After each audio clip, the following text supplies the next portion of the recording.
Bismillahirrahmanirrahim. Assalamualaikum warahmatullahi wabarakatuh. Innal hamdalillah nahmaduhu wa nasta'inuhu wa nastaghfiruh wa na'udzubillahi min syururi anfusina wa min sayyiati a'malina may yahdihillahu fala mudhillalah wa may yudhlilhu fala hadiyalah.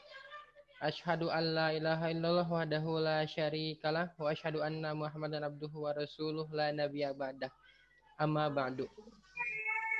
Alhamdulillah, segala puji bagi Allah karena senantiasa memberi kita kenikmatan.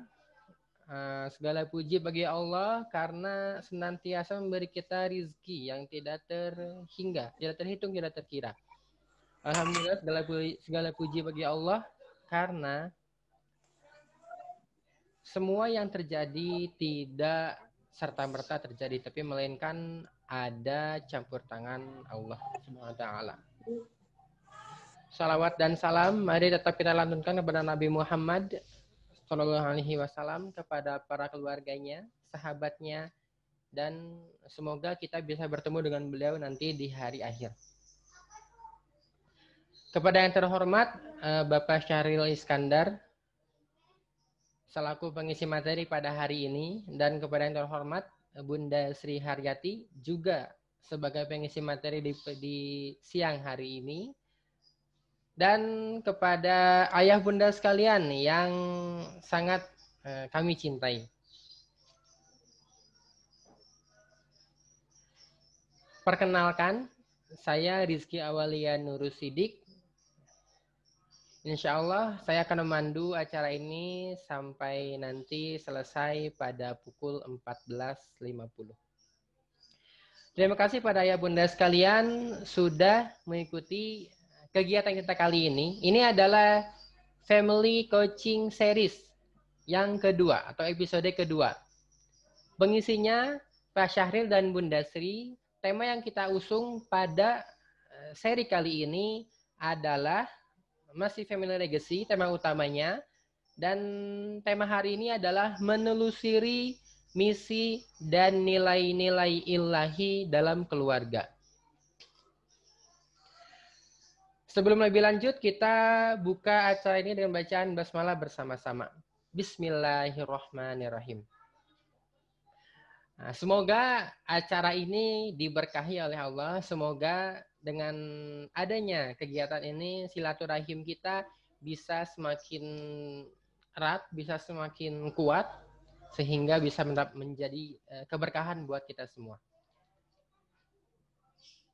Selanjutnya, supaya acara ini lebih diberkahi lagi, kita akan mendengarkan Kak Dik-Dik akan membacakan ayat suci Al-Quran.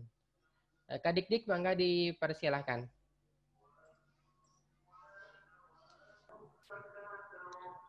Assalamualaikum warahmatullahi wabarakatuh. Alhamdulillah, ini adalah kali pertama saya bergabung di acara Family. Untuk pertama kalinya saya membacakan Al-Quran. Kak Dik-Dik, mohon maaf, kameranya Kak Dik-Dik. Oh ya, kameranya, oke. Oke, terima kasih Kak Iki. A'udzubillahi minasyaitonirrajim. Laisa bi'amanikum wala amani ahlil kitab. Man ya'mal su'an yujza bihi wa la yajid lahu min dunillahi waliyyan wa la nasira. Wa man ya'mal minas salihati min zakari wa aw unsa wa huwa mu'min fa ulaika yadkhuluna jannata wa la yudlamuna naqira. An-Nisa surat keempat ayat 123. Pahala dari Allah itu bukanlah menurut angan-anganmu yang kosong, dan tidak pula menurut angan-angan ahli kitab, Nasrani, Yahudi. Barang siapa mengerjakan kejahatan, niscaya akan diberi pembalasan. baik itu Nasrani ataupun Yahudi, dengan kejahatan itu, dan ia tidak mendapatkan perlindungan dan tidak pula penolong baginya dari selain Allah. Segala kejahatan, kebaikan, niscaya akan dibalas. Sekecil apapun, kejahatan sekecil apapun. Barang siapa yang mengerjakan amal-amal soleh, baik laki-laki maupun perempuan, sedang ia yang beriman, maka mereka itu masuk ke dalam surga dan mereka tidak dianiaya walau sedikit pun. Terima kasih, Kaiki. Shadaqallahul azim. Assalamualaikum warahmatullahi wabarakatuh. Warahmatullahi wabarakatuh. Oke, terima kasih Kak Dik-Dik. Alhamdulillah, semoga kegiatan kali ini, seri Family Coaching kali ini mendapat limpahan keberkahan dari Allah Subhanahu wa taala. Oke ya Bunda sekalian, materi kali ini penting banget nih buat ayah Bunda sekalian dalam rangka mencari-cari atau menentukan misi yang tepat sebagai sebuah keluarga agar tidak lepas daripada tuntunan Al-Quran dan As-Sunnah. Materi kali ini temanya yaitu menelusuri misi dan nilai-nilai ilahi dalam keluarga. Insya Allah ya Bunda sekalian bakal dapat insight baru dari Pak Syahril dan juga dari Bunda Sri. Nah oke, Pak Syahril dan Bunda Sri apakah sudah siap? Oke, siapa dulu nih? Bunda Sri dulu. Oke, kalau begitu langsung saja nih. Bunda Sri dan Pak Syahril. Ini nanti kalau saya chat nggak kelihatan. Jadi saya kasih tahu aja waktunya 60 menit untuk berdua. Oke. Nah, dikasih bonus 5 menit. Oke, maka langsung aja Bunda silahkan saya share screen dari sini. Baik. Ini harusnya Pak Syahril dulu. Coba Pak Syahril. Pak Syahril dulu. Boleh. Cap. Soalnya kami terpisah. Wah, satu di kantor ya. Itu nggak ada suaranya Pak Syahril. Belum di-unmute. Ini saya. Oke, pantesan. Saya padahal tadi udah 3 halaman ngomong loh sebenarnya. Ya, saya tadi setelah Sweet, saya yang kalah, jadi saya harus duluan. Baik, bismillahirrahmanirrahim. Assalamualaikum warahmatullahi wabarakatuh. Waalaikumsalam warahmatullahi wabarakatuh. Alhamdulillahilladzi ja'alal mauta wal hayata liyabluwana ayyuna ahsanu amala wa huwal azizul ghafur. Assalatu wassalamu ala asrofil anbiya'i wal mursalin wa ala alihi wa sahbihi ajmain amma ba'du. Ayah bunda yang baik, ketemu lagi kita di session kedua tentang family legacy ya. Pada tema kali ini kita akan coba mengupas, menelusuri misi dan nilai-nilai ilahi dalam keluarga ya. Kali ini persentasenya akan dibalik. Waktu pertemuan yang pertama persentasenya saya jauh lebih banyak dulu. Nah sekarang saya akan menyampaikan hanya prolog ya. Jadi nanti Bunda yang akan banyak menerjemahkan apa yang sudah dilakukan ya. Artinya pada kesempatan kali ini kita akan melihat seperti apa sebenarnya implementasi visi misi dan lain-lain. Baik, Ayah Bunda di sana kita mulai Kak Rizky dari gambar yang pertama. Saya menyajikannya hanya berupa gambar-gambar saja. Oke, yang pertama. Baik. Saya akan mulai dari gambar yang unyu-unyu ini ya. Saya akan buka dari mulai ayat yang terkait dengan family legacy ini ya. Yang pertama adalah family legacy ini kita dapat temukan sebenarnya dalam surat Al-Baqarah ya. Dalam surat Al-Baqarah saya akan coba cerita kronologis kenapa juga di Al-Baqarah ini menarik karena pertama adalah Al-Baqarah ini ayat yang kedua. Surat yang kedua gitu ya setelah Al-Fatihah. Jadi Al-Fatihah ketika dibuka gini ya. Silahkan divisualisasikan ayah bunda. Set Al-Fatihah itu pembuka. Al-Fatihah itu buka. Ketika dibuka set langsung kita dihadapkan pada Al-Baqarah. Nah gitu. Ada apa sebenarnya Al-Baqarah itu ya? Nah, Al-Baqarah, izinkan saya membedah sedikit. Al-Baqarah, kalau kita melihat, ini adalah terkait dengan, kalau ditranslate ke Indonesia, sapi betina ya, sapi betina. Yang digunakan adalah sapi betina. Kalau kita buka dalam kitab Jawahirul Balaghah, fil ma'ani wal badi wal bayan, itu di sana ada bagaimana cara menafsirkan sebuah ayat dalam Al-Quran. Ini acak aja langsung, ya cepat aja. Jadi yang pertama adalah paling tidak secara makro global dua aja. Jadi denotatif, konotatif gitu ya. Denotatif, konotatif. Yang pertama adalah dari sisi denotatif makna yang sesungguhnya secara harfiah, nanti makna kinayah. Ini adalah sapi, gitu ya. Kita buat semacam tabel sapi betina. Apa yang dilakukan sapi betina? Kategorinya hewan apa? Misalnya ini hewan mamalia. Kemudian pekerjaannya apa sehari-hari? Sapi itu makan, minum, tidur, apa lagi ya? Main ya, terus dan lain-lain. Itu ya, jadi makan, minum, tidur, main. Dan ini dia. Nah, di sini kita akan menemukan betapa luar biasanya redaksi dalam Al-Quran ya. Maka menggunakan idiomnya adalah Al-Baqarah. Kenapa bukan Al-Baqarah kan gitu pertanyaannya. Padahal kan seringnya biasanya maskulin ya. Tapi di sini pakai feminin. Karena ada yang tidak dimiliki oleh sapi jantan ketimbang sapi betina, yaitu melahirkan, artinya beranak pinak ya. Itu perilaku-perilaku yang dilakukan oleh sapi. Nah, sebagai tambahan ada juga yang ternyata dari sekian banyak hewan yang paling cuek ternyata itu adalah juga ditemukan sapi. Jadi sapi itu hewan yang paling cuek.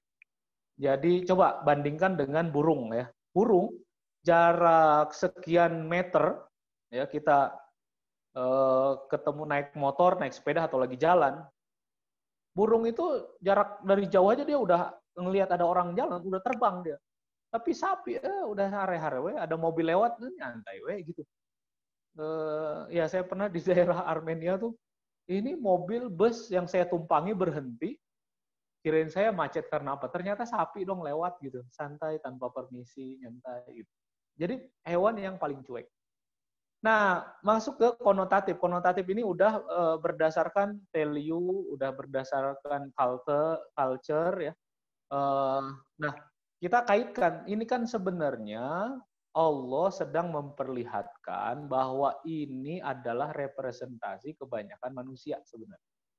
Jadi kebanyakan manusia itu mirip sapi. Maaf, mirip sapi artinya pengennya cuma makan, minum, tidur ya kalau bisa mah nggak usah ada tanggung jawab lah kan gitu. Jadi udah gitu aja beranak pinak gitu tuh temurun gitu. Jadi makan pengen, gaji pengen, tapi nggak mau kerja kan gitu. Nah ini banyakkan orang seperti itu. Nah Allah sedang memperlihatkan ini adalah kebanyakan manusia. Sehingga coba cek di surat Al-Baqarah itu banyak sebenarnya adalah muatan-muatannya adalah tanggung jawab, peran-peran kita di bumi. Sip ya, gitu ya. Maka dalam surat Al-Baqarah, ini baru ya turunannya, maka dalam surat Al-Baqarah Allah berfirman, wa idh qala rabbuka lil malaikati inni ja'ilun fil ardi khalifah. Gitu ya. Kata kuncinya adalah khalifah di sini. Jadi Allah waktu itu declare kepada para malaikat bahwa hei malaikat, kami menciptakan manusia gitu. Khalifah ya di situ. Pemimpin di muka bumi. yang di situ kemudian dalam histori diceritakan kronologisnya, ini kemudian jadilah Adam lah gitu ya, kayak loncat-loncat aja ya. Kemudian jadi Adam sebagai khalifah. Dalam hal ini adalah Adam simbolik dari kita sebagai manusia, nah gitu. Jadi Allah menciptakan khalifah di muka bumi ini. Untuk apa? Tadi mestinya adalah ketika kita menjadi khalifah, peran apa yang harus kita lakukan, kan kurang lebih seperti itu ya. Nah, waktu itu kan malaikat protes dalam tanda kutip ya, malaikat protes yang kemudian kenapa Allah menciptakan manusia yang hanya melakukan kerusakan dan seterusnya. Dan kemudian Allah jawab, ini dia kuncinya. Makanya nanti kenapa kita melakukan rutin parenting ini harus refresh juga gitu. Kita butuh terus di refresh. Maka ini dia kuncinya. Ingat di lanjutan dari ayat ya tadi. Kemudian allama Adamal asma'a kullaha. Gitu ya. Ini yang membedakan manusia dengan yang lain-lain adalah ilmu. Maka kita sekarang refresh terus untuk apa? Untuk makin memahami peran kita di bumi. Ya, gitu ya. Jadi kurang lebih seperti itu. Lalu apa kaitannya dengan ini hewan apa ini sebenarnya? Ini kan bukan sapi, ini saya pilih mbek kalau nggak salah. Kata kuncinya kambing sama saya, tapi kata kuncinya kambing lucunya. Jadi munculnya ini. Nah, apa kaitan dengan ini? Nah, untuk memahami itu, ada yang menarik. Kalau kita coba riset dari sebagian para nabi, hampir sebagian besar profesinya paling nggak pernah menjalani profesi sebagai pengembala. Nah, gitu ya. Sebagai pengembala, hampir sebagian besar, termasuk baginda Nabi Shallallahu Alaihi Wasallam. Nabi Muhammad itu mengembala. Ayah bunda ngalamin? Kalau belum ngalamin nanti kita perlu mengalami ini ya. Jadi nanti karena kaitannya adalah dengan bagaimana kita memimpin nanti di keluarga kan gitu. Nah, hampir sebagian besar para nabi ini ngalamin ya secara langsung bahkan mengembala binatang. Nabi Muhammad, kemudian yang populer lagi adalah Nabi Musa ya. Nabi Musa itu diminta untuk mengembala sebagai mahar dan berikutnya. Nah ini.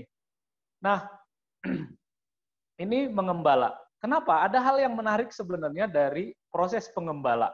Pertama adalah ini sedang mengajarkan diri kita menjadi sebagai pemimpin. Peran kita di bumi sebagai seorang pemimpin. Jadi ketika kita ngembala, kan kita kemudian memperhitungkan, ini kambing mestinya ditaruh di mana nih? Milih rumputnya, kemudian areanya, sehingga tidak berbahaya. Kan gitu. Sehingga nanti kambing ini kita bisa letakkan di tempat yang memang sesuai itu. Kemudian nanti dia kan harus balik lagi, kemudian kondisinya harus rapih, sehingga kita gini, ada hal yang menarik sebenarnya. Kenapa dulu anak-anak SMA itu mereka PKL di peternakan ya, salah satunya dulu. Jadi ada hal yang memang tidak bisa dengan kekerasan. Kita ini kan sebenarnya lebih ke juga adalah melembutkan hati ketika kita narik kambing tuh, nggak bisa, ayo tarik, nggak bisa itu. Agak susah, malah dia biasanya ngebetot, nahan diri, susah. Malah harus dengan hati. Maka karakteristik ini nanti yang berbeda sehingga harus luwes. Kemudian kita bisa bermain ritme nanti seperti itu. Nah, ya kita lanjut ke gambar berikutnya. Enggak. Sip ya. Jadi pertama adalah memahami arti peran khalifah kita di bumi. Artinya ketika kita menjadi seorang pemimpin, maka ada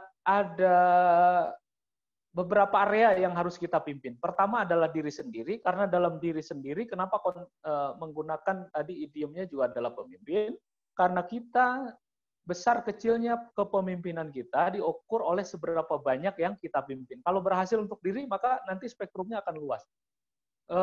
Kita akan sulit untuk memimpin keluarga kalau sama diri belum beres. Nah, diri ini apa? Terkait dengan pertama adalah kan berapa banyak sel dalam tubuh kita, berapa banyak bakteri baik, bakteri buruk dalam diri kita. Dua-duanya ini ada, tinggal how to manage kan gitu. Bagaimana mengelola yang ada di sini. Kalau ada bakteri buruk, maka ini untuk membangun imunitas tubuh kita kan gitu. Maka dalam kehidupan harian, kalau ada orang ngejelekin kita, kalau ada orang tidak sesuai dengan kita, ya jangan khawatir, itu untuk membangun imunitas diri kita, imunitas keluarga kita misalnya, sehingga makanya harus dibangun kekompakan. Nah, kita memimpin ribuan sel kan gitu. Kemudian nanti ada keluarga. Nah, jadi memimpin keluarga. Nah, untuk ngelihat nanti petanya seperti apa, ya ini dia saya perlihatkan di sini terkait dengan legacy. Jadi ada diri, gitu ya. Ini ngerangkum sekaligus sebenarnya yang pertemuan yang di season 1.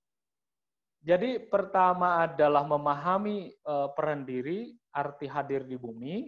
Kemudian yang kedua adalah legacy, apa yang kita tinggalkan nanti. Karena paling tidak untuk memahami kita terbagi ke dua unsur. Yang pertama adalah ruh, kemudian jasad ya. Sehingga kalau jasad ini nanti kan ketika kita meninggal akan diurai oleh cacing, kemudian nanti diserap oleh tumbuhan, zat fosfor dan lain sebagainya itu kemudian akan diserap. Sementara nanti ini yang maka wal akhiratu khairu wa abqa. Maka nilai apa sebenarnya nanti yang kita tinggalkan di kehidupan ini. Nah, kita lihat nih petanya nih. Peta kehidupan kita, karena berarti kita kan perjalanan masih jauh nih sebenarnya kan gitu. Perjalanan masih jauh. Ini baru di tahap 1, 2, ketiga ya, baru tahap ketiga. Selebihnya ini versi yang paling simpel yang saya sampaikan di sini. Ini nanti panjang bener sebenarnya. Ya, jadi alam roh, alam rahim, kemudian dunia. Nah, kita ini di dunia. Sehingga di dunia ini jangan pernah beranggapan kita selesai sampai di sini, kita akan terus. Maka kalau di tradisi NU itu ada tahlilan tuh ilah hadratin Nabil Mustafa Rasulillahi sallallahu alaihi wasallam, terus ilah hadrah. Jadi selalu hadir sebenarnya nabi, orang-orang yang baik itu akan selalu hadir. Nabi, ulama, maka di situ wal musannifin, penulis, ulama, dan seterusnya. Itu artinya selalu hadir. Kenapa? Ada legacy. Imam Al-Ghazali mungkin udah meninggal ratusan tahun yang lalu, tapi kita masih ingat karena beliau melahirkan legacy. Berupa apa? Ihya Ulumuddin, Muqasyafatul Qulub, dan seterusnya. Kemudian Nabi Muhammad mungkin udah meninggal ratusan tahun yang lampau, bahkan jauh. Tapi kita masih ingat sampai sekarang, masih hadir sampai sekarang, karena meninggalkan legacy, nilai-nilai yang ada dalam Islam kan gitu. Ini legacy. Nah, lantas kita seperti apa? Nah, gitulah sederhananya. Nah, kita apa cuman mau lewat doang di dunia, kemudian dikenang oleh anak-anak ini sebagai bapak yang durhaka atau bapak yang care banget luar biasa kan gitu. Mau yang mana? Sebagai bunda yang begitu penuh kasih, ulas asih, begitu penyejuk, atau menjadi sosok yang antagonis itu legacy. Oke, sip, lanjut Kak. Ya, nanti akan dibedah sama Bunda. Nah, ini kan fase manusia ya kurang lebih seperti ini, kita melewati ya fase-fase ini, kemudian ini paling tidak untuk jadi barometer buat kita, kalau kita secara pribadi nanti menunjukkan posisi kita di mana, tapi buat anak juga kita bisa gunakan skema ini ya, berarti anak saya posisinya ada di sini, sehingga nilai apa yang mau saya sampaikan. Itu seperti itu. Oke, lanjut Kak. Nah, mengurai misi ilahi. Nah, sehingga nilai-nilai yang ada ini, kita berdua dalam keluarga, bagaimana kita bisa meninggalkan warisan ke anak, tata nilai ini, sehingga bisa terus dikembangkan ya. Artinya, mereka ada sesuatu yang, ya Allah, saya ingat kemarin ada tugas dari Hayat School kalau nggak salah, itu untuk wawancara keluarga ya, anak untuk mewawancarai keluarga. Ada hal yang buat saya pelajaran berharga ya. Jadi waktu itu muncul di scene di mana Keisha, saya menanyakan Keisha apa sih yang paling indah di keluarga. Saya membayangkan waktu itu dia pernah mungkin diajak ke mana, atau pernah dikasih hadiah apa, ternyata di luar dugaan. Dia jawabnya adalah apa? Ternyata jawabannya adalah yang paling indah di keluarga waktu itu yang dia ingat adalah main kucing ikan kalau nggak salah, main kucing ikan. Itu beres dari kampus, saya datang ke rumah, kemudian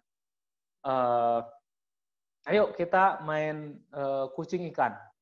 Jadi ditutup matanya, masing-masing harus milih ikannya apa ya, masih ingat ya itu ya, itu bisa diterapin ayah bunda di rumah ya. Jadi sangat sederhana sekali. Kemudian ditutup, mereka, jadi kita harus nanti pegang pengenalan identifikasi bentuk sebenarnya, sehingga kita bisa melatih itu untuk anak. Kemudian nanti kita sebutin ini ikan lele misalnya, tapi ternyata salah nama, walaupun ini dia bisa lepas lagi. Nah gitu. Itu ternyata hal yang paling indah. Ya. Nah ini dia. Terus Kak, ya. Nah, itu justru hal yang paling indah yang ditularkan ke anak. Jadi jangan pernah membayangkan yang kompleks, yang rumit. Ternyata begitu sederhana, itu adalah kebahagiaan yang tiada tara. Maka kuncinya sebenarnya, kalau dari pengalaman yang saya coba lakukan, jadi ada hal yang menarik ya. Seringkali ini kita kan metode yang kita lakukan polanya adalah menggurui. Ini siapapun manusia, nalurinya agak susah sebenarnya ketika adalah polanya menggurui. Sehingga yang ada adalah bagaimana kita memantik itu tumbuh di dalam diri mereka. Jadi ke anak seperti itu, ke istri juga sama, ke suami juga sama, itu akan impact-nya akan jauh lebih besar sebenarnya proses itu. Kuncinya adalah la ikroha fiddin qad tabayyana rusydu minal ghayy. Jadi dalam konteks mewariskan legacy dalam hal ini, ayat ini adalah redaksinya gini, tidak ada paksaan dalam hal itu karena udah jelas sebenarnya, petunjuk itu udah jelas. Jadi al-haqqu bayyinun. Kebenaran manusia itu sebenarnya udah dipantik dalam diri mereka, udah ada kebaikan-kebaikan itu udah ada. Kita tinggal mantik aja, tinggal menuntun aja. Maka saya bersyukur alhamdulillah dari awal nikah ya, punya anak sampai kemudian sekarang nyaris enggak lah, alhamdulillah enggak pernah marah ya. Karena apa? Saya beranggapan itu tadi, Allah tuh sebenarnya udah menanamkan kebaikan di setiap makhluk ya, termasuk manusia gitu. Jadi ketika misalnya waktu dulu di anak pertama, ya misalnya bundanya itu tuh ya udah. Saya cuma bilang gini ya biasanya ya. Nanti satu waktu mungkin kita bisa pelajari pola komunikasi, intonasi dan lain sebagainya. Ini kan gramatikal ya, bisa membangun. Jadi saya cuma sampaikan, AA masuk ke kamar. Saya duduk, ya AA silahkan duduk. Yang rapi. gitu aja udah ngebangun suasana, kemudian dia tunduk, udah celak aja, udah beres. Udah sampai seperti itu. Jadi kan banyaknya gagal komunikasi di keluarga sebenarnya lebih banyak akhirnya legacy ini tidak bisa tersampaikan dengan baik karena lebih banyak faktor ego kita sebagai suami, faktor ego kita sebagai ibu, ini yang kemudian akhirnya muncul. Jadi kita lebih suka memunculkan itu sebenarnya. Jadi tetap rendah hati. Baik, terima kasih. Saya rasa itu sebagai prolog. Nanti Bunda akan coba melihat ya alur seperti apa. Tapi yang pasti nanti memudahkan kita menyampaikan legacy ini. Nanti ada konsepsi ketika kan kita ngerasa memang udah bertahun-tahun ya tinggal sama pasangan kita gitu, sama anak kita. Tapi sebenarnya itu bukan jaminan kita sudah memahami anak, sudah kenal dengan anak kita atau sama pasangan kita. Maka dalam konsep Islam nanti ada ta'aruf, tafahum, ta'awun, takaful. Terima kasih. Assalamualaikum warahmatullahi wabarakatuh. Saya persilakan Bunda, silakan. Mangga, sudah terdengar suaranya? Udah Bun, ya sebelumnya Bunda mau nyambung dulu bentar. Buat ayah bunda sekalian, nanti boleh nyiapin pertanyaan. Saya batasin pertanyaan, ada 3 pertanyaan. Boleh dikirim di chat room saja, nanti saya bacakan. Begitu Bunda, Bangga silakan Bunda. Oke, baik. Bismillahirrahmanirrahim. Assalamualaikum warahmatullahi wabarakatuh. Alhamdulillahilladzi nasta'inuhu wa nastaghfiruhu min sururi anfusina wa min sayyiati a'malina. May yahdihillahu fala mudhillalah wa may yudhlil fala hadiyalah. Alhamdulillah pada hari ini kita bisa bersilaturahim lewat udara online. Nah, ini ada ayah nggak ada lagi, udah tadi ayah. Alhamdulillah pada hari ini kita bisa bersilaturahim ayah bunda sekalian walaupun hanya lewat online ya. Ini tradisi yang harus kita beradaptasi, kita semua beradaptasi dengan new normal, walaupun memang kereteg hati atau keinginan kita itu bareng-bareng, botram, lebih dapat lah feel-nya ya ketika kita terkoneksi, ketika kita sambung rasa, mungkin sebetulnya materi parenting itu udah banyak banget. Kalau saya tanya, di zaman sekarang, di momen sekarang, yang nggak ikut parenting, pasti itu sedikit banget. Lebih banyak orang-orang yang ikut parenting dibanding yang tidak. Nah, tapi mengapa setiap kali kita mengikuti kajian, mengikuti sesi-sesi parenting, mungkin kita lebih jadi merasa semakin bersalah atau semakin menyesali diri. Saya pikir sih poinnya bukan salah di parentingnya, pematerinya, atau kitanya. Hanya mungkin urutan dalam kita memahami diri, memahami keluarga, ini yang mungkin belum tangguh, belum teguh, belum stabil. Artinya yang ingin kami bangun di sini, kenapa yang kita angkat temanya adalah family legacy, karena terkait dengan teknis atau how to, bagaimana cara mengasuh, bagaimana cara mencerdaskan, bagaimana cara mensolehkan. Materi-materi seperti itu sudah sangat banyak, sudah sangat familiar di luar sana.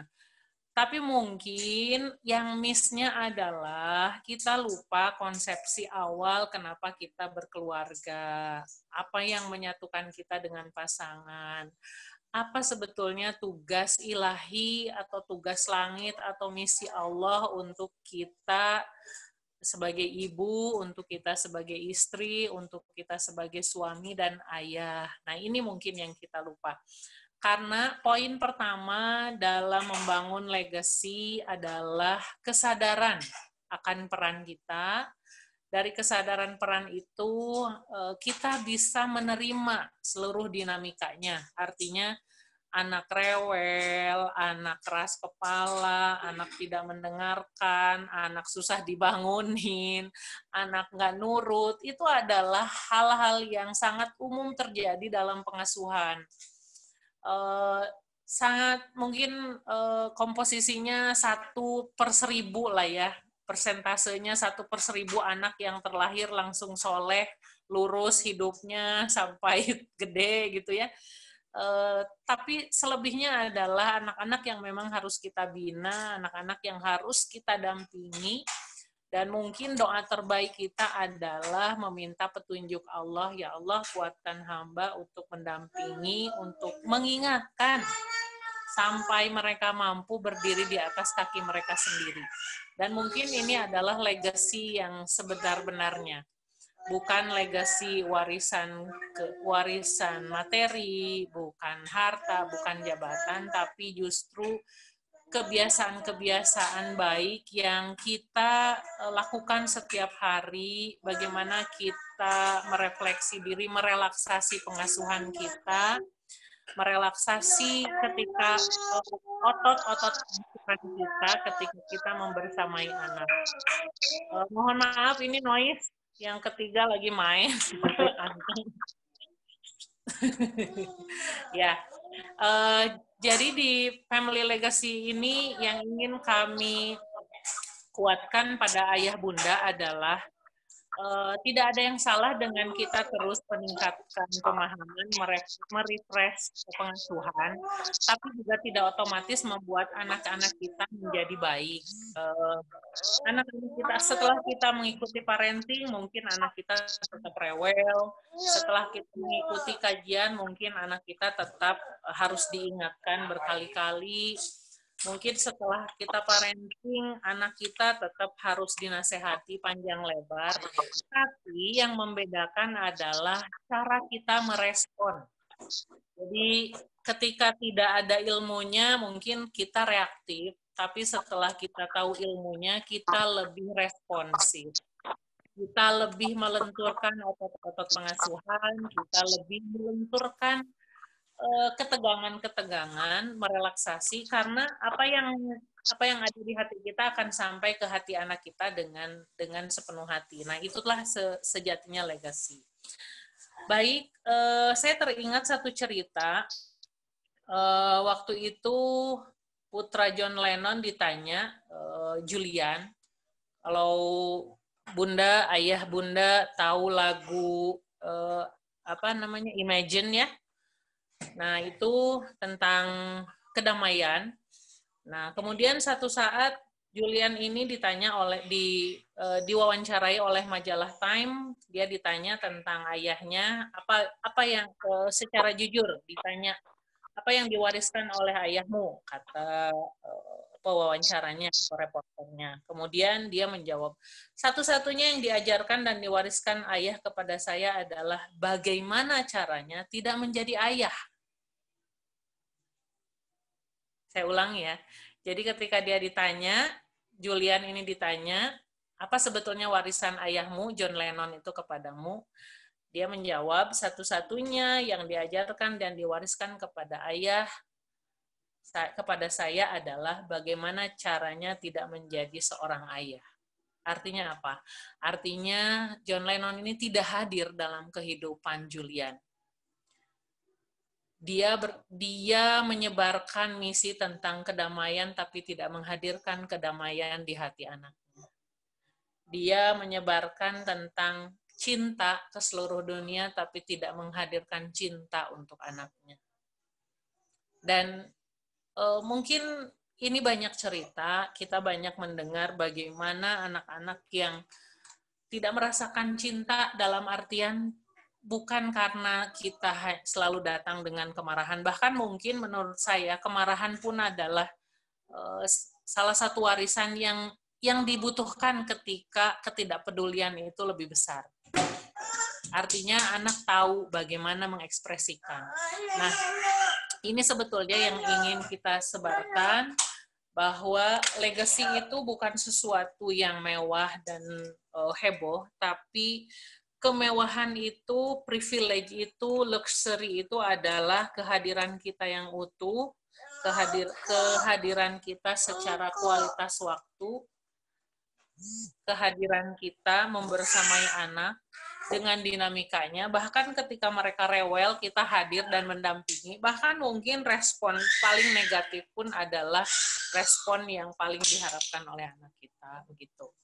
Nah, di berikutnya Kak Rizky, di surat An-Nisa ayat 9, di situ dikatakan, dan hendaklah takut kepada Allah orang-orang yang seandainya meninggalkan di belakang mereka anak-anak yang lemah, yang mereka khawatir terhadap kesejahteraan mereka. Oleh sebab itu, hendaklah mereka bertakwa kepada Allah dan hendaklah mereka mengucapkan perkataan yang benar.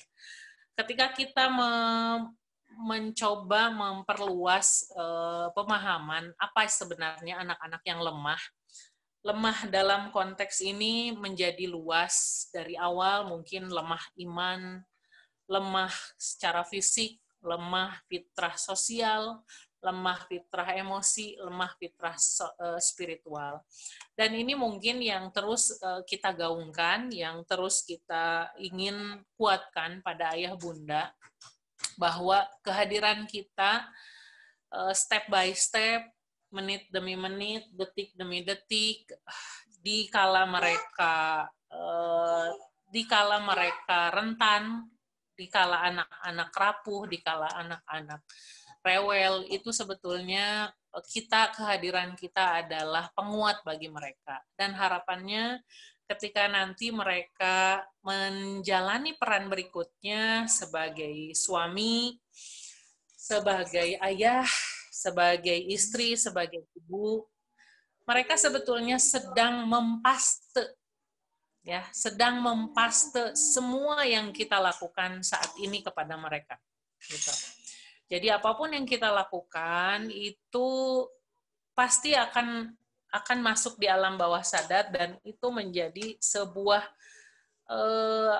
sebuah spontanitas ketika nanti mereka berada di peran mereka berikutnya. Sekarang mereka sedang menjalani peran sebagai anak, sedang berusaha taat menjadi anak. Tapi mereka mengcopy, mereka merekam apapun yang kita lakukan, mereka merekam bagaimana ayahnya beraktivitas di rumah, bagaimana ayah bunda berinteraksi di dalam rumah, bagaimana bunda memberikan pelayanan kepada suami, kepada ayah, bagaimana bunda hadir menjadi teman, menjadi pengingat bagi anak-anak. Nah, ini yang ingin kita kuatkan, bahwa kekuatan itu, kekuatan iman, kekuatan emosi, kekuatan sosial, kekuatan spiritual itu hadir dari rasa cinta yang diungkapkan, rasa cinta yang diaktifkan lewat sentuhan, lewat kebersamaan, lewat pemakluman, lewat kelenturan dalam pengasuhan. Baik, next Kak Rizky. Sebentar sayangku. No. Ya. Konsep generasi Rabbani. Iya, bundanya lagi baca dulu ya. Boleh di sana dulu sama Adur. Konsep generasi Rabbani, generasi yang memberikan santapan rohani bagi manusia dengan ilmu dan mendidik mereka atas dasar ilmu. Jadi sebetulnya kita sedang dalam tahap mengantarkan anak-anak kita sesuai kehendak Allah, bukan sesuai kehendak diri loh, ayah bunda. Ya, mungkin kita punya harapan-harapan, punya ambisi-ambisi, punya visi-visi kita terhadap anak-anak kita. Bagaimana anak-anak kita menjadi pribadi-pribadi yang standarnya kita kan bilang jadi anak yang soleh ya. Soleh, baik, bahagia gitu ya. Itu yang sering kali ketika ditanya apa harapannya bunda terhadap Ananda, ya pokoknya mah rajin, soleh, baik gitu ya. Nah, itu hal-hal yang standar sekali ingin kita deliver, ingin kita wariskan kepada anak-anak. Tapi sebetulnya semua itu adalah refleksi dari apa yang kita lakukan. Refleksi dari kebersamaan kita dengan mereka. Jadi jangan heran, mungkin Bunda banyak mengamati, melihat di satu profesi misalnya, ayah ibunya dokter seringkali menurunkan generasi anak-anak yang juga menjadi dokter. Gitu. Apakah ini genetik? Kalau saya melihatnya ini adalah pengaruh lingkungan. Artinya mereka terbiasa dengan melihat ayah bundanya melayani secara medis. Kemudian ayah ibunya pengusaha. Nah, kemudian itu pun seringkali diturunkan kepada anak-anak, baik sengaja atau tidak sengaja. Mungkin kalau tidak sengaja, secara tidak sengaja atau artinya sudah mendarah daging, ayah bunda perhatikan di toko-toko yang dikelola oleh para Chinese itu, seringkali anak-anak itu tidur, bahkan bermain, bahkan mainan mereka itu adalah barang dagangan ayah ibunya gitu. Artinya dari mulai melek, dari mulai mereka membuka mata sampai mereka menutup mata, mereka terbiasa dengan aktivitas-aktivitas perdagangan. Nah, sebetulnya itu bentuk konkret bagaimana legacy itu diturunkan. Nah, legacy berikutnya adalah profesi apapun, mau itu dokter, mau itu guru, mau itu karyawan, mau itu mungkin pedagang, mau itu pengacara. Poinnya adalah setiap profesi, setiap aktivitas adalah salah satu bentuk untuk semakin mendekatkan diri kepada Allah. Maka di sini disebutnya adalah God purpose, ya. Jadi bertujuan hanya untuk Allah. Nah, di sini sebetulnya yang ingin kami sampaikan, yang ingin saya sampaikan bahwa setiap profesi, setiap aktivitas, setiap gerak langkah kita adalah bentuk cara untuk mendekatkan diri kepada Allah. Begitupun kita ketika kita mengajarkan, kan efektifnya ngajarin ngaji itu bukan dengan menyuruh ya, tapi mengajak. Hayo nak, sini ngaji. Bukan dengan menyuruh. Nak, udah ngaji atau belum? Nah, poin-poin ini kan sebetulnya konsep Rabbaniyah. Konsep bagaimana menginternalisasi value-value keimanan, value-value ilahiyah di dalam diri manusia. Dan ini memang tidak instan. Mungkin di usia 5-7 kita mengenalkan iman itu bukan dengan hayu sholat, bukan dengan hayu puasa, bukan dengan ritual, tapi membangun dulu konsep cinta. Gitu ya. Membangun dulu konsep kasih sayang, mengajarkan bahwa aku mencintaimu nak, karena Allah sudah mencinta di hati bunda. Nah, begitu. Jadi bukan berarti bahwa kita tidak bangga ketika anak umur 5 tahun saumnya full atau sholatnya sudah tertib. Karena konsep syariahnya pun kan berlaku ketika dia sudah masuk usia balik. Nah, begitupun ketika kita ingin memasukkan konsep, menginternalisasi konsep Rabbaniyah, yang dibangunnya adalah hikmahnya.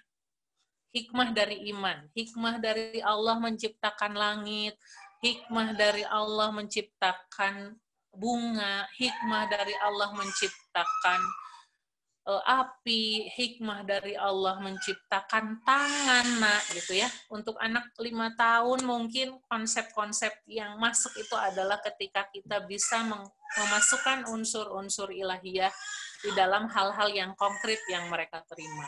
Gitu. Oke, selanjutnya Kak Rizky.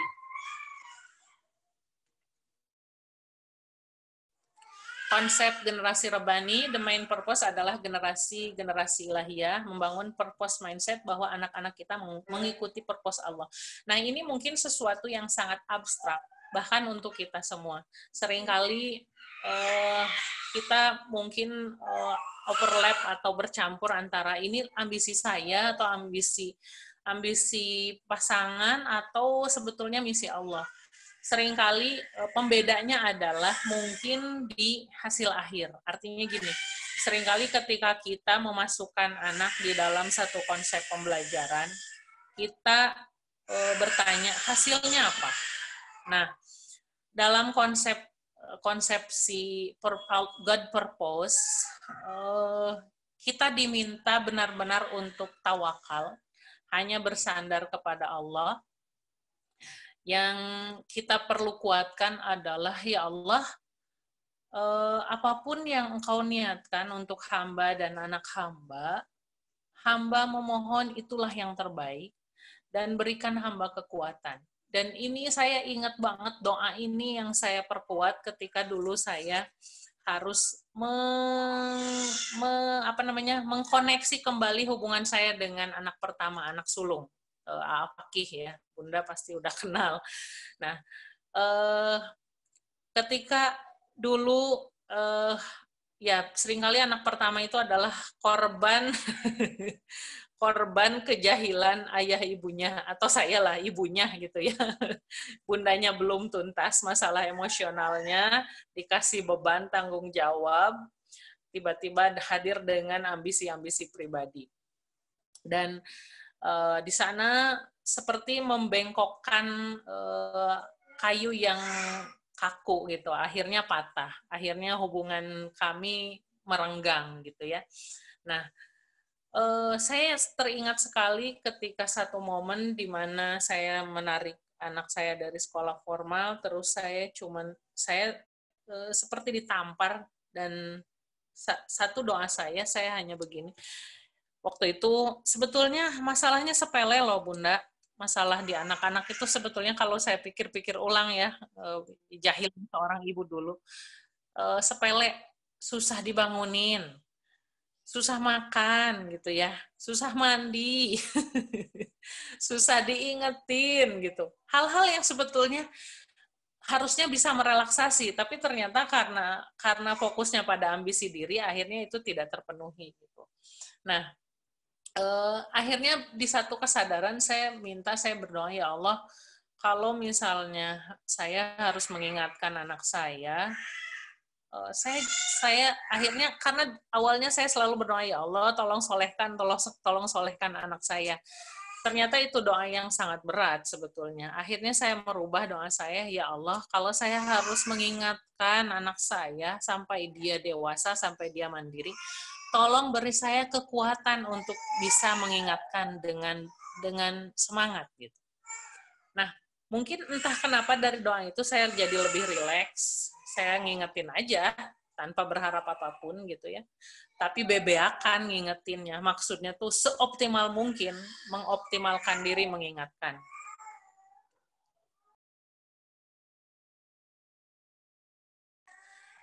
Nah, dari sana sebetulnya mungkin salah satu kunci bagaimana kita merelaksasi hubungan dengan anak dalam family legacy ini, agar value-value kita itu masuk di dalam jiwa anak, sebetulnya tidak terlalu berpanjang kata, tidak terlalu berpanjang nasihat, tapi lebih banyak melakukan, lebih banyak menginternalisasi value-value itu dalam keseharian.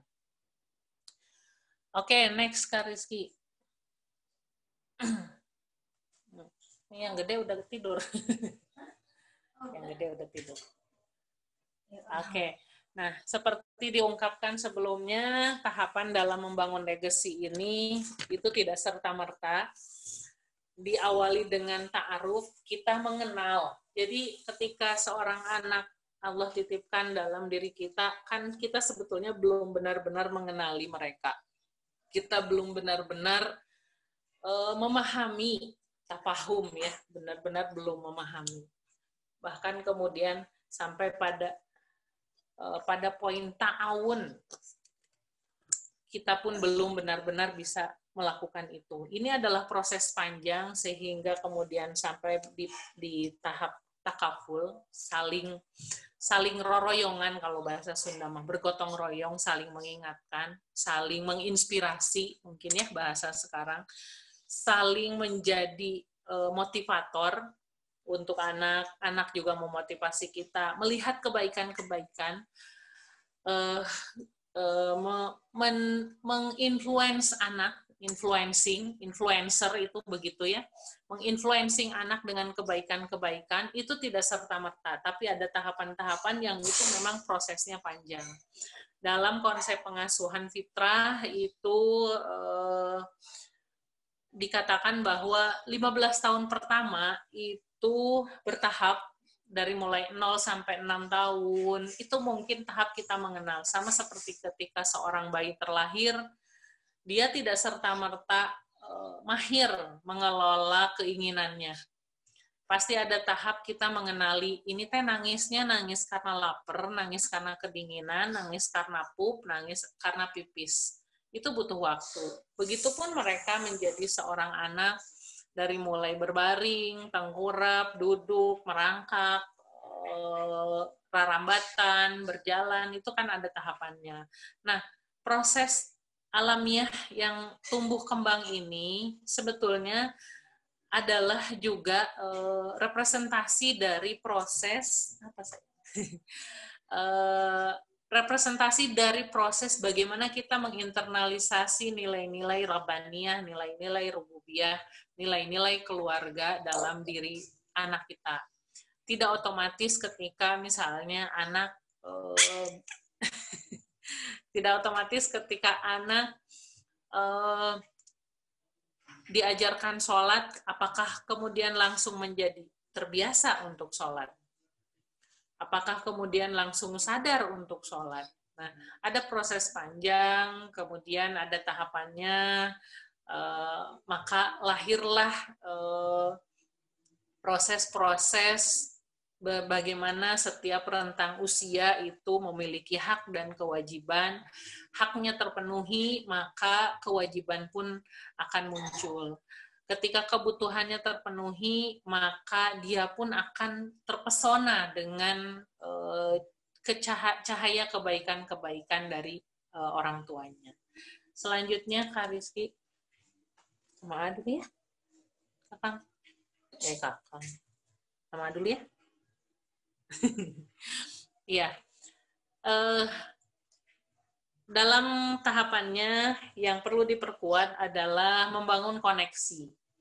Dalam tahapan legacy ini yang pertama adalah membangun dulu strong family, keluarga yang kuat, keluarga yang tangguh, ya. Yang tangguh itu seperti apa?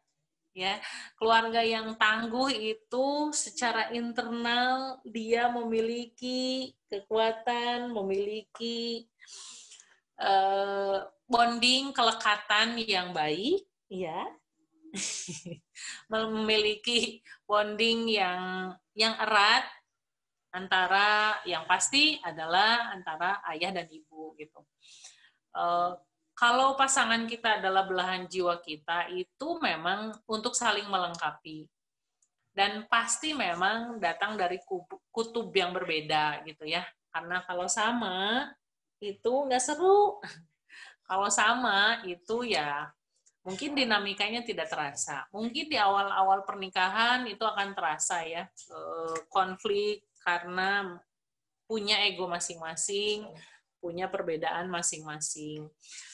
Tapi sebetulnya ketika kita bisa melalui konflik-konflik tadi, akan sampai pada hubungan yang lebih saling respect, bisa saling trust, gitu ya, saling menghargai, saling menghormati. Makanya orang bilang 0-5 tahun ini adalah fase yang sangat rentan untuk membangun imunitas antara ayah dan ibu. Di 0-5 tahun ini tingkat perceraian mungkin sangat tinggi karena tadi datangnya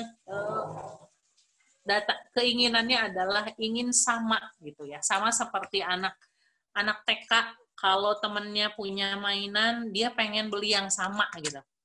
Nah ini sama pubertas seperti ini kan sama sebetulnya dalam hubungan antara pasangan. Di awal-awal tahun kita selalu berada di kutub yang berbeda, padahal kita lupa bahwa ketika kita berbeda dan bisa saling melengkapi, di situ sebetulnya kita bisa semakin kuat. Nah, di poin pertama adalah bonding yang kuat sehingga memberikan rasa aman bagi anak-anak. Artinya tidak ada lagi pertanyaan, kamu mau ikut ayah atau ibu? Misalnya.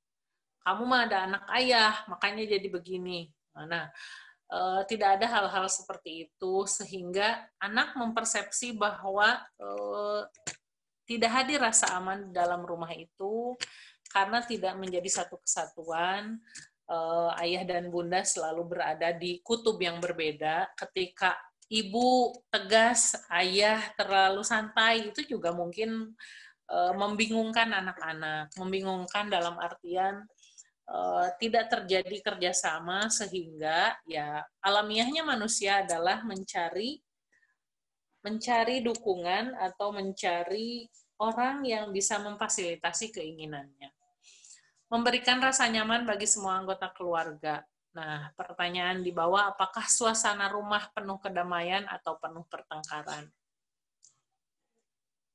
Apakah anak-anak mendapatkan kesempatan bertumbuh dalam kedamaian? Dan yang ketiga, bagaimana suasana rumah atau keluarga kita?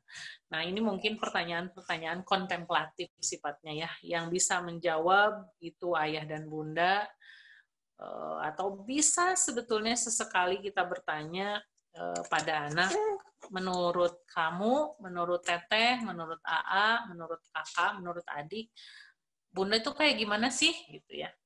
Standar jawaban anak sih, bunda mah suka marah-marah misalnya ya. Ya, tapi saya melihat itu adalah ekspresi bahwa kita anak-anak pun biasanya setelah itu dia akan menjawab iya karena bunda sayang sama aku. Nah, poin-poin ini adalah bagian untuk membangun kekuatan dalam keluarga. Artinya kita tidak mudah digoyahkan dari pihak luar. Value-value itu terdapat dalam keluarga, bentuknya seperti apa? Ada yang namanya ngobrol bareng, ada yang namanya me time, ada yang namanya we time, dating time gitu ya. Itu hal-hal itu sangat-sangat penting untuk memelihara kekuatan dalam keluarga. Ada yang namanya evaluasi bersama, dan itu sangat penting. Ada yang namanya refleksi bersama, ada yang namanya heureuy bodor lucu-lucu bersama gitu ya. Dan setiap konflik harapannya selalu dimediasi. Artinya jangan merasa superior dari anak. Jangan sampai anak merasa bahwa yang boleh marah hanya ayah dan ibu. Padahal anak pun mungkin punya ketidakpuasan yang itu tidak berani diungkapkan. Bisa jadi di level ini anak lebih pengertian daripada kita sebagai orang tua. Karena ketika orang tua marah, anak itu sebetulnya tidak langsung marah. Dia mencoba dulu mencerna. Kenapa ayah bunda marah? Aku nggak ngerti salahku di mana. Kemarahan anak itu sebetulnya akan muncul ketika sudah berkali-kali terjadi benturan dan dia sudah tidak bisa menahan lagi. Oke, next Kak Rizky. Punten sayang, tidak ditarik tripodnya. Legacy kedua adalah creative family. Jadi dari strong family menjadi creative family, menjadikan rumah sebagai sarana berekspresi dan bereksplorasi. Di usia anak-anak di bawah 7 tahun, mungkin yang namanya rumah kapal pecah itu akan sangat kerasa. Ya, suasana 5 menit 1 jam beberes, kemudian kita membersihkannya selama seharian, rapihnya 5 menit, berantakannya setiap hari, itu adalah hal yang umum. Tapi sebetulnya masa itu pun akan berlalu. Tapi mungkin dari eksplorasi yang sangat berantakan itu akan lahir ide-ide, akan lahir inovasi-inovasi anak kita, akan lahir imajinasi dan kreativitas, dan itu sebetulnya sangat indah. Saya sendiri kangen banget loh suasana di Hayat ya, Kak Rizky, di mana kita harus memperbaiki pipa yang rusak misalnya, atau misalnya sapu yang potong. Selama pandemi ini relatif aman ya, lingkungan sekolah relatif aman, tapi justru bukan itu yang kita inginkan. Kita merindukan anak-anak guyub, seru-seruan gitu ya, datang dengan laporan, Bunda, Kakak, ini sapunya potong, atau Bunda, Kakak, ini lapnya rusak gitu ya, baru 2 minggu dibeli udah rusak. Tapi saya melihat bahwa itu adalah bagian dari investasi, menghidupkan imajinasi-imajinasi dalam diri anak kita. Nah, berikutnya adalah ketika imajinasi itu tidak tersalurkan, maka akan hilang inisiatifnya, maka akan hilang kepekaannya sebetulnya. Maka akan hilang kreativitas-kreativitas anak yang seringkali memang tidak bisa dipahami oleh logika kita yang sudah sangat-sangat kaku mungkin ya. Di sini akan terlahir semangat untuk saling mensupport, saling memotivasi, menjadi sarana mengembangkan kreasi dan inovasi. Kalau Bunda lihat di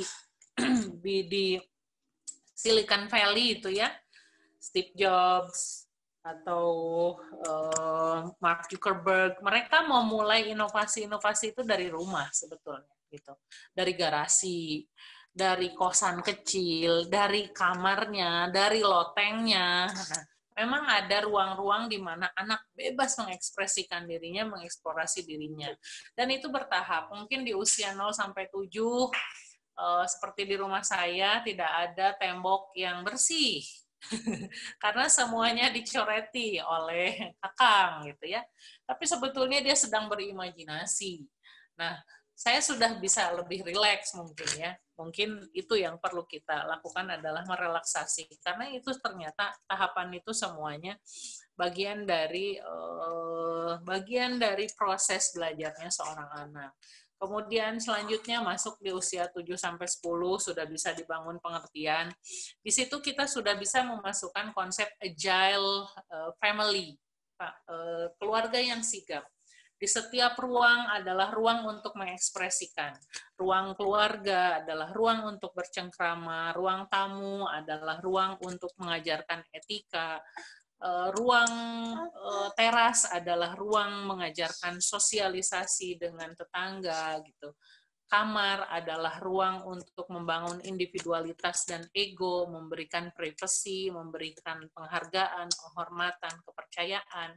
Dapur adalah ruang eksperimen, ruang memberikan pelayanan gitu ya. Kemudian belakang itu adalah ruang untuk membangun administrasi yang rapi, kesesuaian, dan segala macam.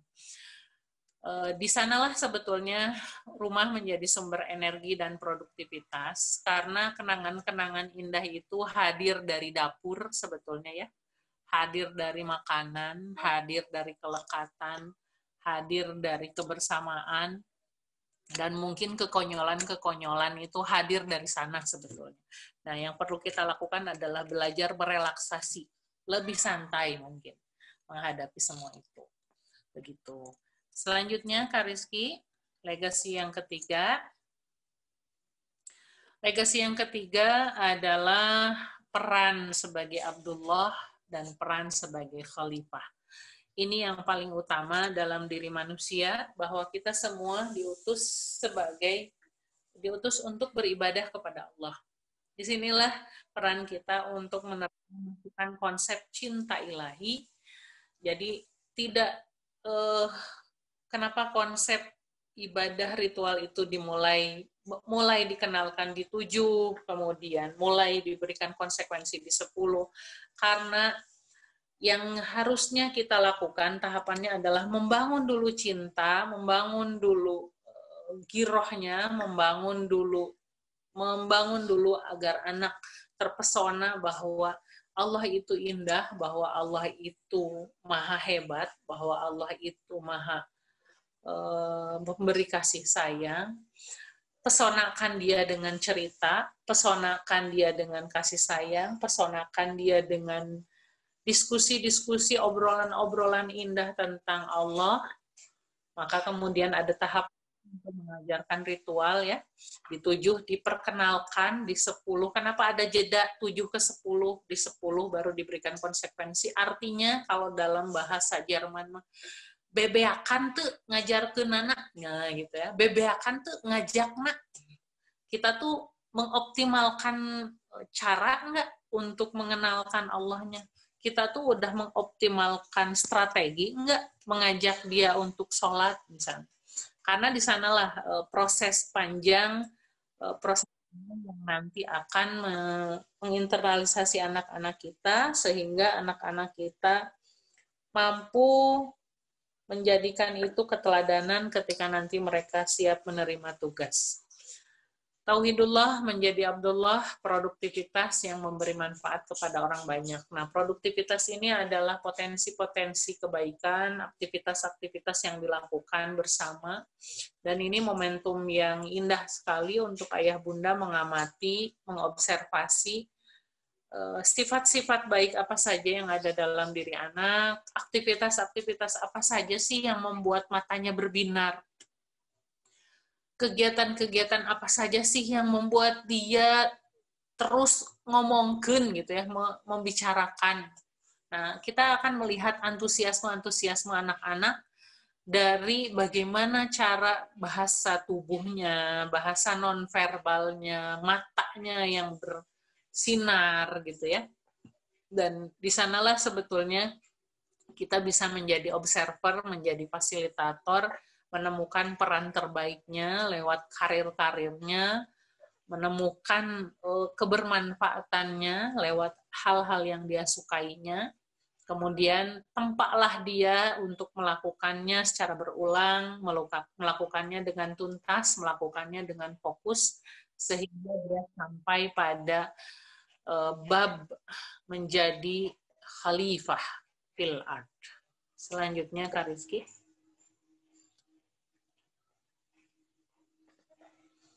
Ya, dalam hal family legacy ada konsep ayah dan bunda. Orang tua itu adalah pusat cinta, pusat komando, pusat penghargaan, pusat kepercayaan, dan pusat komunikasi. Jadi, dari ayah bunda lah sebetulnya anak-anak kita belajar bagaimana menjadi seseorang, menjadi sosok manusia gitu ya. Bagaimana aku menjadi diriku, pelajaran pertama itu hadir dari ayah dan bunda. Disinilah kita perlu menentukan value keluarga, tauhidullah, saling menghargai, saling menyayangi. Kemudian ayah dan ibu memiliki cinta yang spesial pada setiap anak. Jadi setiap anak itu punya momen khusus, punya kenangan khusus, punya panggilan khusus, punya keistimewaan-keistimewaan yang itu memang tidak disamakan dengan anak yang lain. Disinilah sebetulnya pemenuhan ego dan individualitas. Insya Allah mungkin di sharing parenting dari ayah bunda sekalian, tema-tema ini akan kita share juga. Kita sudah buat listnya. Insya Allah hari Senin ya, Kak Rizky, kita sudah bisa rilis jadwalnya, sehingga nanti ayah bunda juga sudah tahu untuk rentang usia. Jadi kita bikin materinya per rentang usia. Rentang usia sementara ini baru dibagi menjadi 2 rentang usia, 5 sampai 10, 10 sampai 18. Memang bagusnya per rentang usia 5, 7, 7, 10, 10, 15, 15 sampai 18. Tapi memang akan sangat panjang. Akan sangat panjang sesinya, khawatir juga terlalu lama karena agenda yang lain juga sedang menunggu. Jadi sementara akan kita buat menjadi 2 rentang usia. Nah, selanjutnya adalah di dalam keluarga itu pasti ada konflik, maka jadikanlah konflik bagian dari bahasa kasih sayang untuk semua. Bagaimana membangun cinta, membangun ego, membangun individualitas, membangun ekspresi eksplorasi antar keluarga. Kemudian kebersamaan keluarga adalah core memory atau memori inti atau kenangan inti yang akan menjadi alam bawah sadar setiap anak. Nah, kenangan-kenangan itu dibangun bukan karena hal-hal yang mewah sebetulnya ya, tapi ketika kita bisa mencurahkan hati, pikiran, perasaan kita kepada anak-anak kita. Dan tidak lupa juga selalu diperkuat doa. Saya teringat pertanyaan dari salah satu teman. Saya dulu cerita sama beliau, ayah ibu saya itu cerai, saya bilang. Mereka pisah. Sebentar. Ini, bayi ikut berekspresi. Sebentar. Saya bilang, saya kalau mau nakal kayaknya bisa banget. Kenapa? Saya bilang karena dulu waktu SMA saya pesantren, terus pas kuliah itu ibu saya di Amerika, bapak waktu itu sedang S2. Saya tinggal di rumah sendiri. Jadi kalau mau nakal bisa banget, saya bilang. Tapi saya bilang ketika saya nyampe di peran yang saat ini, saya lebih teringat bahwa ini semua kalau bukan karena kehendak Allah dan doa ayah ibu saya, mungkin saya akan berlanjut nakal. Jadi poin utamanya adalah kita menyadari peran kita sekarang sebagai ayah ibu dengan kekuatan doanya. Jadi mari perkuat doa itu. Mari perkuat doa itu, mari lantunkan setiap nama anak kita dalam doa-doa kita. Baik kita sedang sujud, baik kita sedang ngelamun, ya Bu Ayah Bunda, baik kita sedang ngepel, sedang masak gitu ya. Jika terlintas di dalam hati Bunda nama anak, salah satu anak, doakan dia dengan doa-doa terbaik.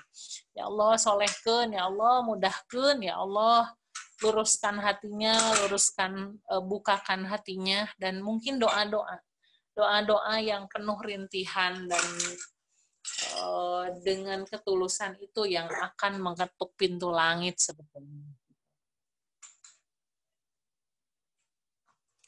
Oke, selanjutnya yang terakhir sepertinya Kak Rizky. Nah, sebelum orang tua yang tadi Kak. Oke. Sebelum orang tua meminta anak menjadi qurrata a'yun, maka orang tua yang menjadi qurrata a'yun untuk anak. Apa sih makna qurrata a'yun? Penyejuk mata hati, ya, penyejuk hati dan mata gitu ya. Kita seringkali, ya memang doanya adalah jadikanlah anakku sebagai qurrata a'yun, tapi sebelum kita meminta anak menjadi penyejuk hati kita, sebetulnya kitalah yang harus menjadi penyejuk bagi hati anak-anak kita.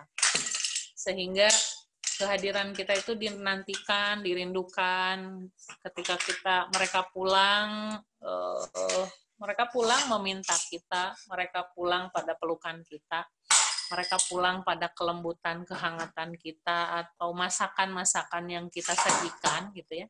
Dan mungkin itu yang akan mengikat anak-anak kita ketika nanti mereka sudah dewasa, sudah berkeluarga, sudah jauh dari rumah. Yang mereka ingat adalah,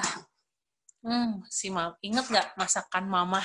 Itu telurnya ya enak banget. Ya mungkin hal-hal seperti itu yang menurut kita sepele gitu ya.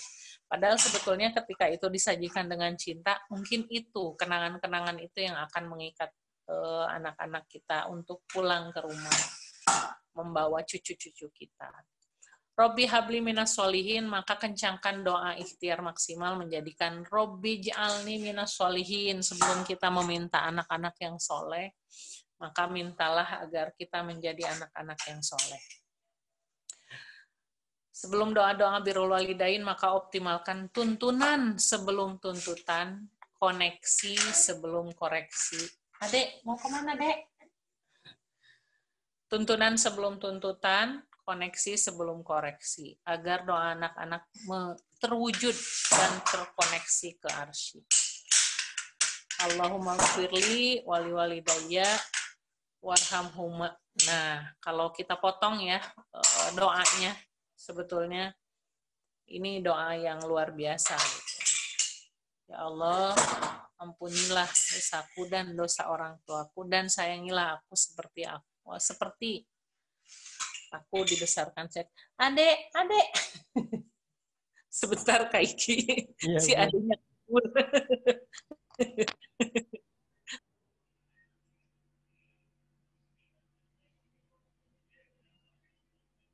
Ayah Bunda boleh banget ya, kalau mau bertanya silahkan di chat room.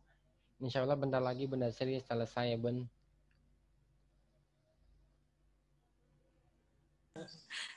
Oke, baik. Itu si bayinya kabur keluar. Ya, makna anak. Apa sebetulnya makna anak? Penerus generasi dan penerus misi keluarga. Membesarkan anak sebetulnya kita sedang membesarkan diri kita sendiri. Karena yang saya alami dan saya perhatikan ya di orang tua ketika anaknya makin berulah dalam tanda kutip ya, Pak, makin berulah, makin membingungkan, makin bikin orang tua mikir, itu sebetulnya anak menjadi trigger untuk kita makin mengasuh diri kita sebetulnya gitu ya. Makin anaknya menjengkelkan ya kalau dalam bahasa ini, tapi makin orang tuh, ya Allah gimana nih anak ini, sebetulnya kita semakin menguatkan diri kita untuk mendekat ke Allah gitu. Dan sebetulnya mungkin di situ secara tidak sadar kita sedang merubah diri kita. Anak adalah sentra untuk mendidik ayah bunda agar terus menapaki bumi, bersujud pada ilahi sebetulnya ya. Nah, di sini saya sebutkan urutan-urutannya. Anak pertama, anak yang menjadikan status kita ayah dan ibu. Kalau nggak ada anak pertama, status kita tetap jadi suami istri gitu ya, tidak menjadi ayah ibu. Anak kedua itu pelengkap, anak ketiga penyempurna arti keluarga, anak keempat sumber keceriaan keluarga, anak kelima dan seterusnya. Monggo silahkan ya. Bagi yang punya anak 5, 6, 7, 8, 9, 10, silahkan sematkan nama-nama spesial atau keunikan-keunikan apa yang ada pada diri anak. Nah, mungkin itu saja ya, Kak Rizky. Iya. Materi hari ini. Ini sebetulnya konsep dasar bahwa ayah bunda itu sudah punya, toolsnya sudah ada, how to-nya juga sudah ada. Yang sering miss itu adalah konsepsi dasar, filosofinya, bagaimana kita membangunkan kesadaran tentang diri kita, tentang peran yang Allah berikan kepada kita, dan mungkin menguatkan bahwa ketika Allah menitipkan seorang anak, 2 orang anak, 3 orang anak, 4 orang anak, mau 10, mau 11, mau 12, pasti Allah mampukan. Dan pasti Allah ilhamkan ke dalam hati kita cara untuk menghebatkannya gitu ya. Yang perlu disadarinya adalah bahwa tugas ini sudah ada, sudah di depan mata, sudah kita jalani. Kalau terlanjur salah, ya udah kita balik lagi gitu. Kita balik lagi, kita perkuat, kita minta maaf, kita sambung rasa lagi, kita koneksikan lagi gitu ya. Kita perbaiki lagi, perbaharui lagi, dan kita akan menghantarkan mereka menjadi sesuai dengan tujuan penciptaan dari Allah, bukan atas kehendak kita. Begitu, Kak Rizky. Mangga, saya kembalikan ke Kak Rizky. Oke, Bunda, terima kasih banyak. Ini tadi saya baca, Bunda, anak pertama menjadikan pengganti status dari suami istri, anak kedua dan lain-lain. Berarti saya harus punya anak 4 gitu, Bunda, atau lebih? Welcome to for grup keempat. Aku itu mah.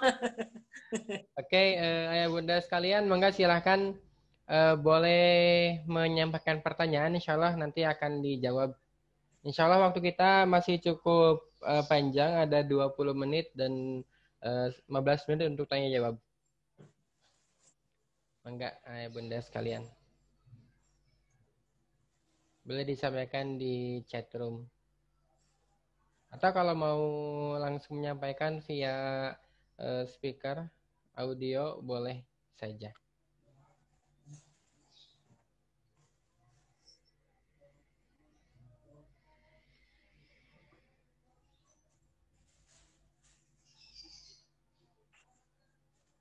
Ya, sambil mungkin disampaikan Kak Rizky, jadi kita ini masih rangkaian untuk yang family coaching, family sharing akan dimulai pekan depan. Mudah-mudahan sudah oke semua pematerinya ya. Tadi seperti sudah dijelaskan di awal, di pertengahan, bahwa dibikin 2 term, untuk usia 5 sampai 10 di hari Jumat ya Kak Rizky ya. Kemudian usia 10 sampai 18 di hari Sabtu. Jadi rangkaiannya Jumat untuk usia 5 sampai 10, Sabtu untuk 10 sampai 18. Nah, apakah semua orang tua hanya sesuai dengan usia anak atau boleh mengikuti dua-duanya? Boleh mengikuti dua-duanya, ya. Jadi memang itu dibuat berkesinambungan. Dimulai dari pekan depan kita mulai tentang bonding dan attachment atau kelekatan, tentang memahami tentang psikologi anak usia 5 sampai 10 bersama Bunda Sofi, psikolog dari Rumah Amani.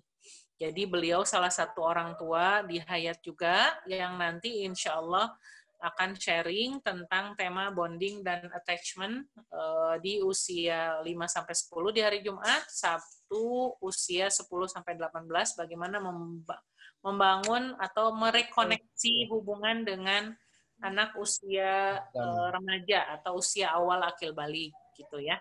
Nanti tema-tema berikutnya ada fitrah iman, fitrah fisik, fitrah ego, individualitas, brothering juga, kemudian family project, kemudian akil balik, minat bakat. Mau ikut dua-duanya sangat boleh. Insya Allah hari Senin kita sudah rilis jadwal-jadwalnya. Begitu mungkin. Iya, betul banget ya Bunda. Insya Allah nanti ini sebenarnya kesempatan yang baik banget buat ayah Bunda sekalian. Nanti akan ada semacam kelas yang berkelanjutan atau kelas yang continue ayah Bunda. Dan ini pengisinya juga banyak dari orang tua sebenarnya. Tapi kita bikin silabusnya. Kenapa dibagi dua kelompok? Kelompok TK sampai dengan middle pertama dan kelompok upgrade sampai dengan SMU untuk kelompok kedua. Nah, itu karena ada silabusnya dan ada juga khusus materi mentor-mentornya, pengisinya disesuaikan dengan silabus yang sudah kita buat. Maka silakan Bunda sekalian boleh banget untuk mengajukan pertanyaan. Ini saya masih membuka pertanyaan nih. Mungkin 10 menit lagi lah bisa mangga ayah Bunda sekalian. Boleh via room chat, boleh juga via audio langsung. Boleh. Dan insya Allah nanti untuk kegiatan selanjutnya kita akan sustain atau akan terus berkesinambungan pada hari Jumat dan Sabtu. Jumat untuk level orang tua kelas TK dan sampai middle, dan hari Sabtu untuk level kelas upgrade dan sampai dengan SMA. Mau ikut dua-duanya? Boleh banget. Oke. Ya, kalau tidak ada pertanyaan, mungkin boleh angkat tangan orang tua dari level upgrade SD ya, SD kelas 5, kelas 6, kelas SMP dan SMA, mungkin ada ya Kak Rizky? Tadi lupa di absen nggak?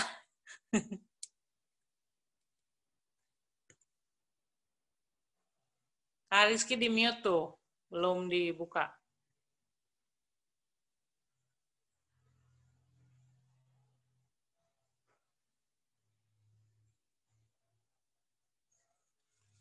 Ya, ada satu proyek yang sedang kita coba kembangkan, yaitu anak-anak menulis ya, Kak Rizky sekalian saya infokan di sini, bagi ayah bunda untuk siswa kelas 5 ke atas, 5, 6, SMP 7, 8, 9, dan SMA.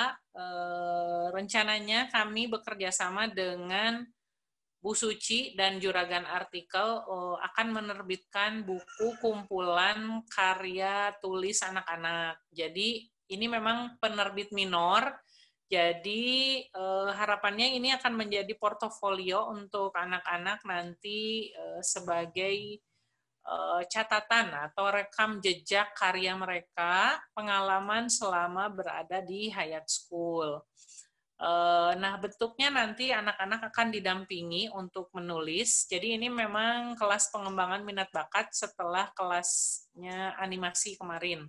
Selama pandemi ini, kami bekerja sama dengan beberapa profesional atau mentor atau maestro yang tetap kita minta untuk mendampingi agar aktivitas anak-anak dalam pengembangan minat bakat tetap tersalurkan. Jadi nanti mohon didampingi juga anak-anak karena memang ini bentuknya ada deadline. Sebetulnya targetnya sedikit, hanya 1.000 kata. 1.000 kata. Nanti tetap akan didampingi juga dari segi kepenulisannya, dari segi tata letak dan segala macam ya, teknisnya.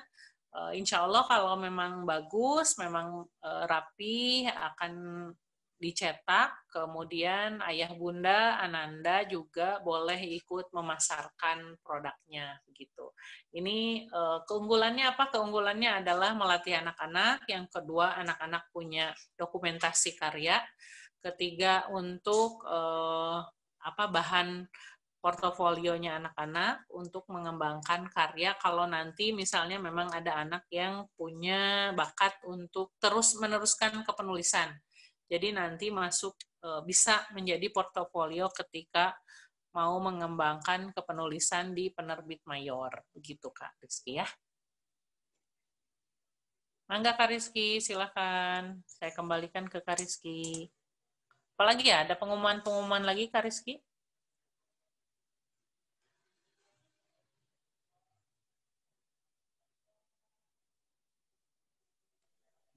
Dimut kayaknya Kak Rizky. Iya, Kak Rizky.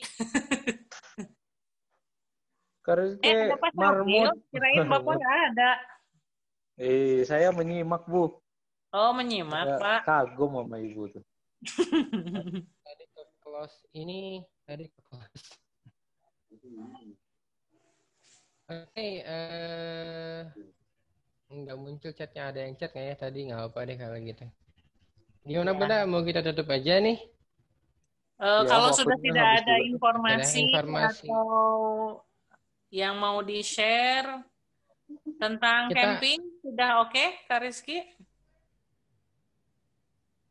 Mau diinfokan juga? Oke. Boleh, Bun. Oke, Bunda sekalian, informasi untuk camping. Ada Hayat Family Camp, temanya masih Family Legacy, dan waktunya itu pada tanggal 28 sampai 31 Oktober 2020, bulan depan, di akhir bulan.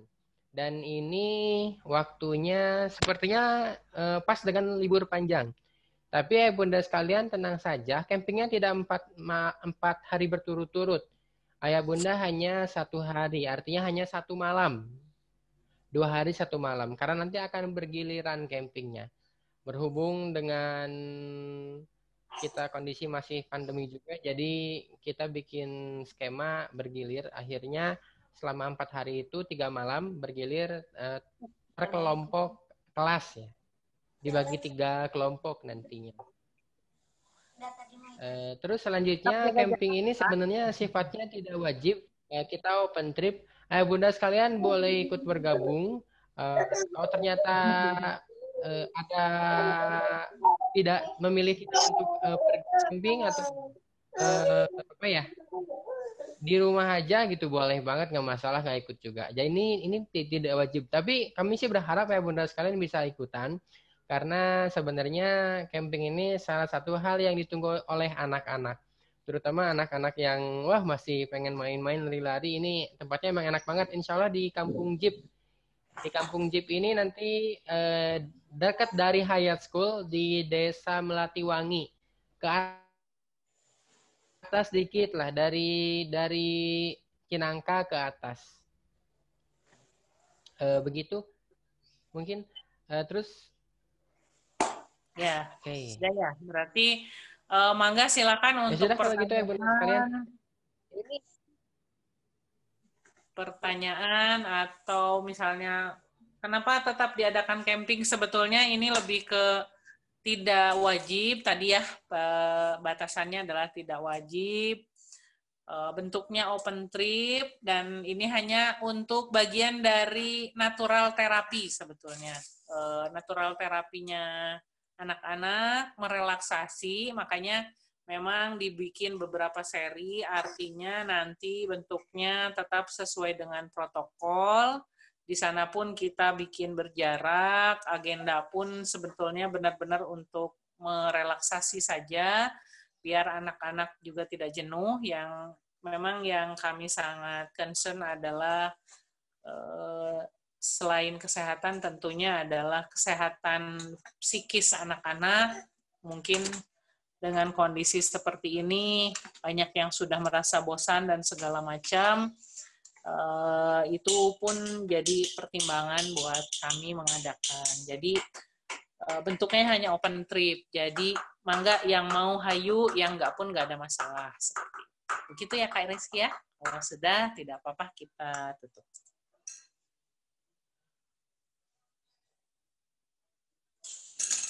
Pak Syahril mungkin ada sepatah dua patah kata.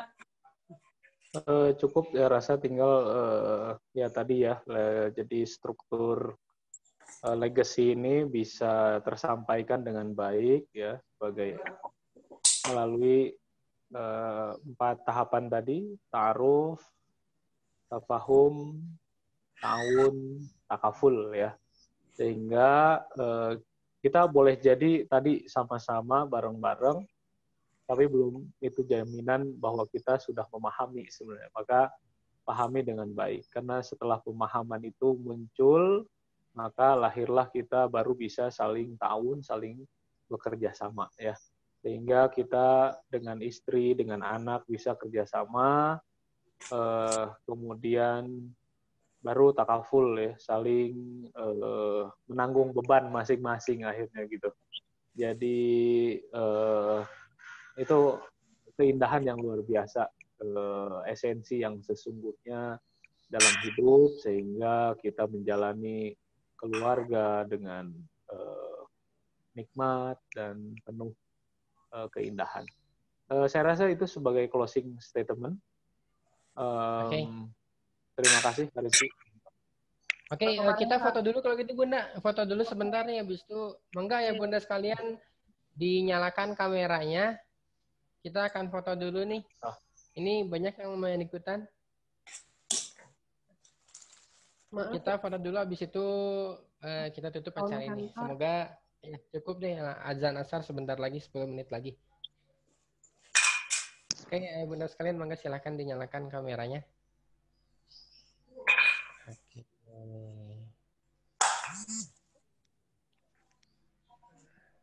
Udah belum nih? Bentar. Nyengir terus ini. Ini nunggu.